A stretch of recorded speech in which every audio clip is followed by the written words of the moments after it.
What's up, guys? So over on my Instagram stories, I'd asked you guys for questions for a Q&A that I'm about to film right now, and man, did you guys come through with some banger questions. So I'm gonna go in the shop real quick and let's start answering some questions. So first question I gotta ask is, do I script my videos or do I just make it up as I go along? When it comes to my vlogs, I definitely just make it up as I go along because I feel like that's where I can find more of a story in my vlog. It's just what's going to happen in my day that I can make a story out of. Whereas in my short films that I've done before, I script all of that out. But for the most part, whether it's vlogs or challenges, I just kind of go with the flow and see what happens. But I don't really script a whole lot of it, besides like maybe little small things here and there, like shots or things like that. So here's another question I got a lot. What inspires me to keep chasing my dreams? Well, as much as I like doing cabinet work and spraying cabinets, I don't really want to do this for the rest of my life. Because I'm 32 already. I've been doing this on and off for about 10 years. My dad's been doing it for about 40 years. My uncles have been doing this for 30 to 40 years. I just don't want to do this for the rest of my life. So, if that's a boring way to answer as to why I continue to make videos consistently or not, because I don't want to do this forever. Alright, this question is kind of unique.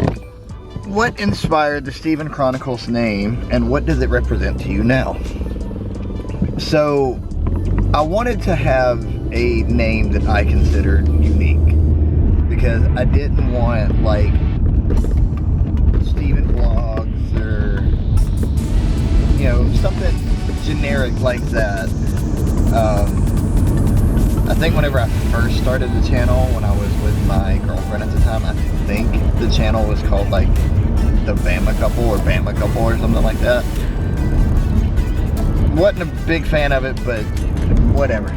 As soon as I was doing this again by myself, I was like, I'm coming up with something that is unique and unique to me because, like, again, I didn't want it to be like Steven Vlogs or, you know, whatever like traditional name you could have, and I didn't want it to just be my name.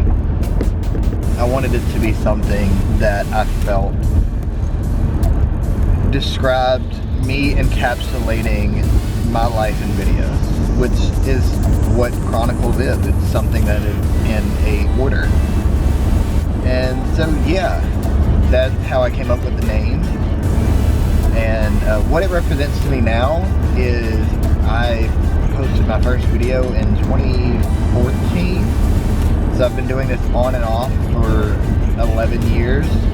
So it's 11 years of memories that I can look back on at any point in time, whenever I want to. And it will be however many years I continue to do this that I can look back on and be like, oh, remember this really cool thing that I did when I was in my 20s or in my 30s? So yeah, it's something that, you know, regardless of the life changes that I go through for the rest of my life, whether it's marriage or, you know, having kids, whatever life and God have in store for me, I will always have the channel remain the Steven Chronicles, because at the end of the day, it is about my life and the people that are in my life, or the kids down the road that are eventually in my life. So yeah, that's how the Steven Chronicles came to be, because I wanted something that was unique in terms of YouTube itself, as well as something that is uniquely me. Alright, this question, I feel like I've told people in my life about, but I don't think I've ever said it in a video. And I actually had quite a few people ask this question. And it is, what moment made you realize, okay, YouTube is something that I want to do long term, or this is my calling? So for me, I've worked a myriad of jobs over the years since I've started working. I've worked in 6 or 7 cabinet shops. Haha, I did the thing. I've worked at Dollar General. I've worked at a Alabama clothing store. I've sold vacuum cleaners. I've sold DirecTV. You name it, I've done some sort of variation of that genre of jobs. And every time I've done those kind of jobs, including the job that I'm currently working now, I've always felt some sort of pull, I guess would be the best way to describe it, that it's like, hey, make videos, make more videos, be more consistent, you know, whatever. And it really ramps up more whenever I'm at a job that I don't enjoy, or that I am doing, I guess, in a bind to make money. So like, for example, whenever I was working for Kirby, you know, it was a lot of hours of driving and walking up and down roads, asking people if they wanted a demonstration, and I did not like that job in the slightest. It was a job that I had started on a whim because I needed money at the time, because I'd left a job that I was at previously. And all those times that I would be driving to whatever city we were going to try and sell in, I was just constantly like, I can make a video about this, I can make a video about that. I don't want to sell vacuum cleaners, I would much rather make videos, kind of deal. So I feel like in my heart of hearts and in my soul that God, and maybe it's just my creative passion, not just my creative passion, it's definitely God, wants me to do this sort of thing, if Lord willing, to where I am my own boss and doing this truly for a living and not just doing it on the side kind of deal. Because I feel like if there's something that is a passion project, or, you know, whatever you want to call it, I've always called it a passion project, that no matter what you're doing in your day-to-day life or in your 9-to-5 job, you're constantly feeling something just pulling you back towards that thing. I feel like that's the thing that you should be doing. In a quarter mile, turn right onto New Williamsburg Road. Sorry, I'm getting directions to where I'm going. But if you're constantly getting a pull towards something very specific that sets your soul on fire, that's what you should be striving to do for the rest of your life. Now, some people may want to only do that as like a side project, and then there's people like me where I want to potentially, you know, if everything works out, do this sort of thing for the rest of my life. So I wouldn't say there was one specific moment that made me have that thought process. It's just been moments over time that have reminded me of like, hey, this is something that I want to continue to do. Alright, so this one I got a lot too, of what's my favorite movie? That is a loaded question, because it depends on the time of year and what emotion I'm trying to feel. So if I'm wanting to have a good laugh, I can put on pretty much any kind of Jim Carrey movie, like The Mask, Bruce Almighty, anything like that. Like if I want to have a good laugh, I will pop on a Jim Carrey movie. If I'm wanting to feel nostalgic, I'll watch like a movie from my childhood, so like Space Jam or The Sandlot, stuff like that. If I'm wanting to just feel something, like inspired, like romantic, anything like that, I will put on Dead Poets Society, The Notebook, Good Will Hunting, like any kind of movie like that. I'm wanting to feel heroic, like a superhero, The Dark Knight. Nothing will surpass The Dark Knight for wanting to feel like that. And then my all-time favorite movie that I can quote from beginning to end, and I will cry watching it from beginning to end, is It's a Wonderful Life. Because I relate way too much to the main character. If you somehow have not seen It's a Wonderful Life, especially being right here at the holiday season, do yourself a favor and go watch It's a Wonderful Life. When Harry Met Sally, The Grinch Stole Christmas, like there are countless movies that I could classify as a favorite for one reason or another. But I definitely think that it's a neck and neck tie between It's a Wonderful Life and The Dark Knight. Like those are my two go-tos. So yeah, I don't know if I necessarily have like a all-time favorite movie, nothing will ever change it kind of deal, because there are always so many good movies that have come out over the years, and movies that like will never get replaced for me.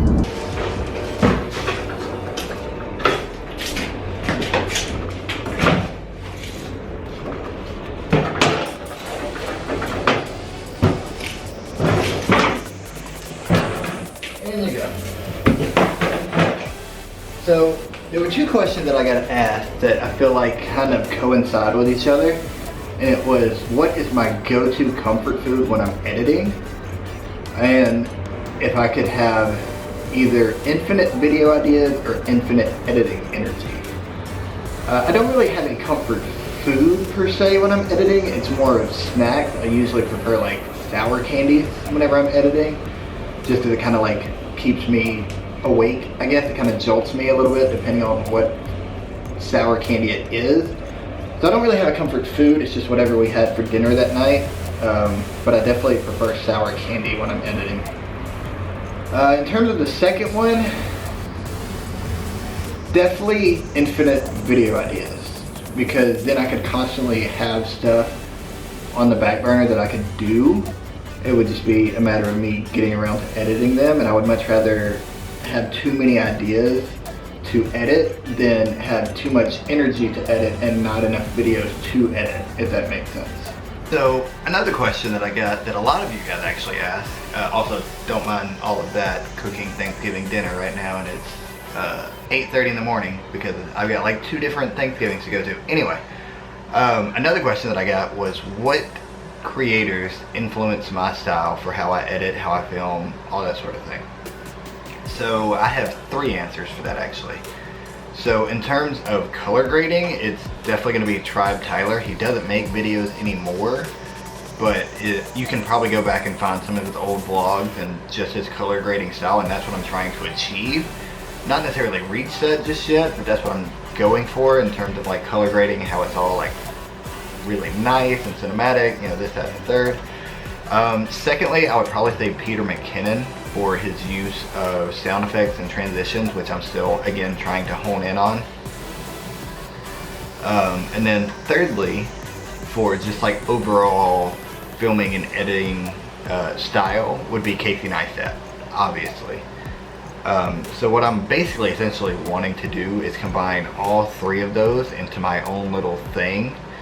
That way you can tell that there's like inspiration from Casey and Peter and Tribe Tyler, but it's not just a direct ripoff of what they did with their channels or are currently doing with their channels. So yeah, it's kind of a threefold thing. Tribe Tyler for color grading, Peter McKinnon for edits or for effects and transitions, and then Casey for his storytelling, just all of it kind of encapsulated into one little thing.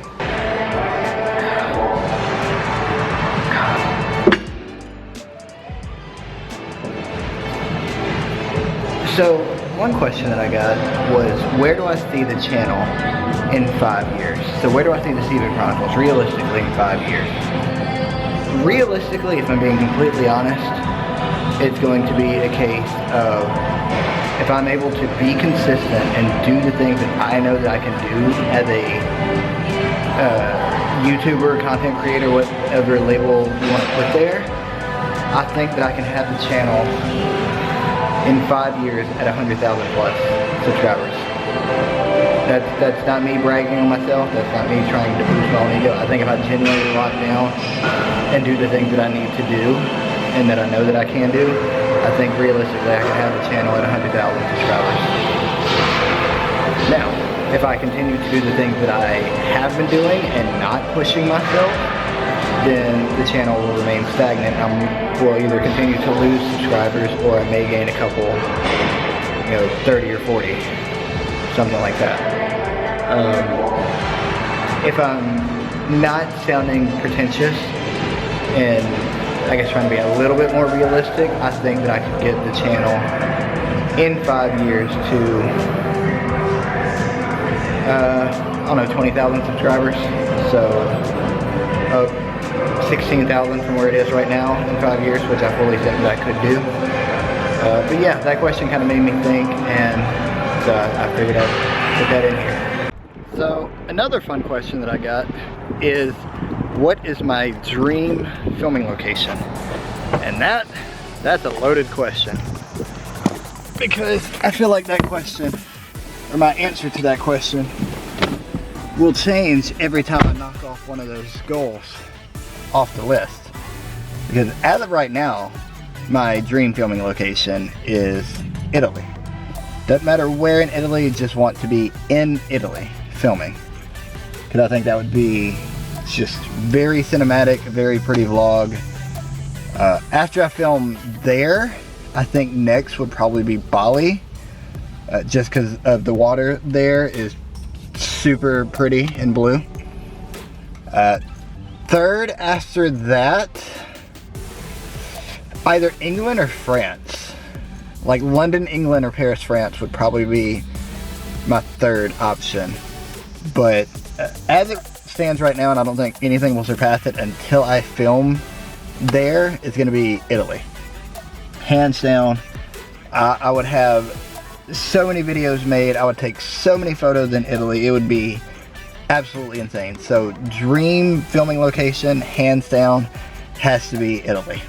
So the last question that I got was actually the very first question I got on my Instagram story. And I knew that once I got that question, I had to save it for last. And that question was, what are your goals for 2026? And with it being in the middle of Thanksgiving, going into December, going into Christmas, going into the new year, it had to be the last question. Because if I don't answer this one last, with being at the tail end of 2025, I'm doing something wrong. So my goals for 2026 are to grow closer to God, first and foremost.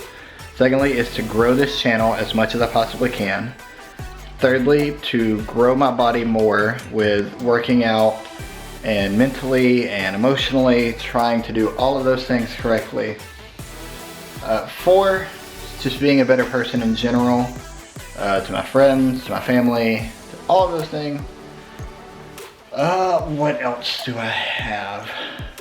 Yeah, it's just growing in some capacity, whether that's with the YouTube channel, with myself, my mental well-being, my emotional well-being, my physical well-being, all of those things included.